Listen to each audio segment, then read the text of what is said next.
I want to say a final word on what I just preached on with saving faith.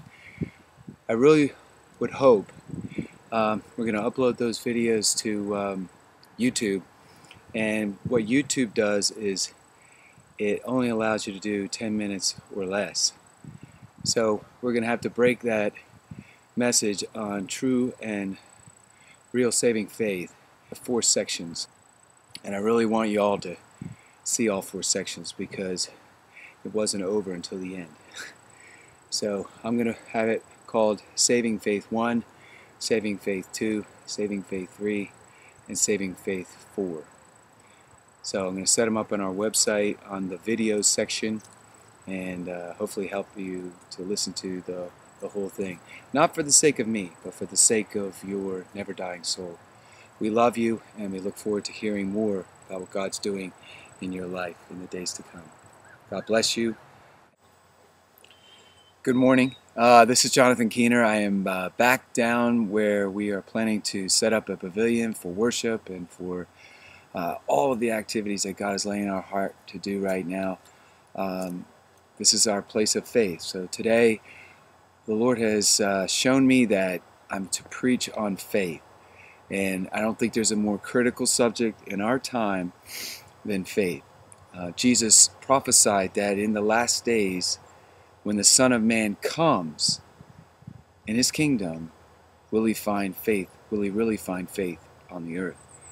And the enemy will let you do so many things in a religious way or in the name of God. You put a bumper sticker on your car. You can walk around with a Bible in your hand. Obviously go to church, sing, even preach the gospel in the name of God. You can label things physically. This belongs to Jesus. But the only thing that saves me and you is faith. Placing your trust in something that cannot be seen. Hebrews chapter 11 verse 1 says, faith is, just like your body is the temple of God, or like those trees behind me are trees. They continue to be a tree. In our language is something that grows tall and has leaves on it. There's various forms, but a tree is a tree. So faith is, this is what it is. It is the substance of things hoped for, and it is the evidence of things unseen. It has never changed from the days of Adam, post-sin, to our time. Faith is the only thing that pleases God. So in order to experience unity, a new life, a changed life, you have to come into the understanding that there is no other way to access God in the Spirit but by faith. And Ephesians, which is, if you had one epistle of Paul, and it's all you had, it was like all the other stuff was lost. The book of Ephesians has several lifetimes worth of powerful spiritual truth woven into it. It has stuff on marriage, it has stuff on spiritual warfare, it has stuff on the theology of God, God's power in saving men from the God side, man's response. It has stuff in there about the church, it has stuff in there about the offices and the gifts as we've discussed. There's stuff in there about bringing Jews and Gentiles together. There's things in there about your works in Christ. And it's so beautifully written and laid out.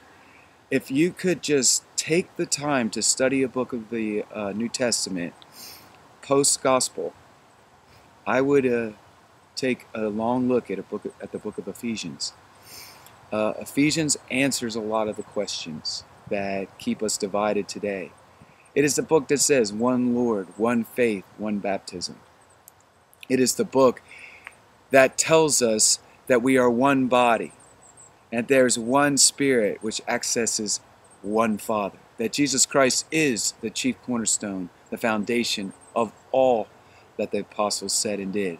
And so too today, our foundation, at our feet, the ground of everything we do is Jesus Christ, His work, his words, his testimony, everything he did, his cross.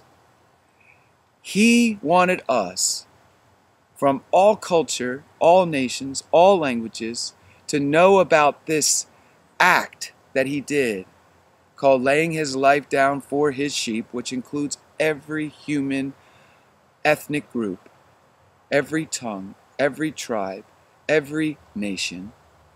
He wanted to know that there was an historical act that he did, being lifted up, hung on a tree, a cross, lifted off the dirty earth that we tread every day, elevated, and set before us, just as Moses elevated the serpent, the bronze serpent, and all the Israelites who had the faith to look to that bronze serpent, to look to that cross, they were healed of the plague. It broke off of them. So too today, for all the trouble that's coming to America and coming to the world as this new order, the one world system is set into place, which if you think that there's a one world system, you're not reading this Bible. There will be an Antichrist that will rise up, and he will rise up from our east, and he will take preeminence. He will be the one that is the Messiah of men, but he will not be from God. He will be man's Messiah, and Satan will inhabit this Antichrist, and he will become God in the flesh for the whole world. That's a powerful force. And if you are not in Christ, and if you are not establishing your faith in Christ, you will be swept away by his delusions.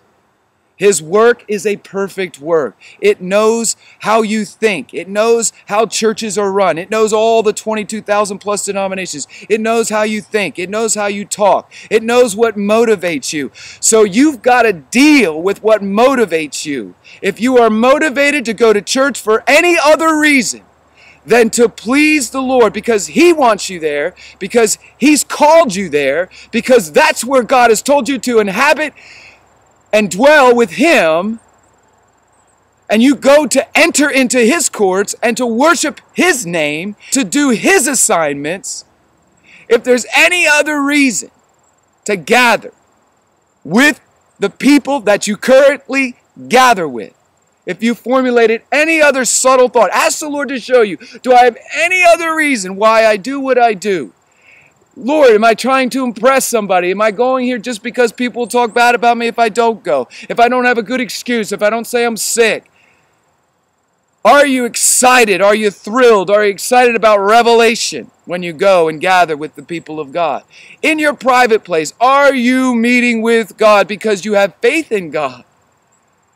It's not about activity.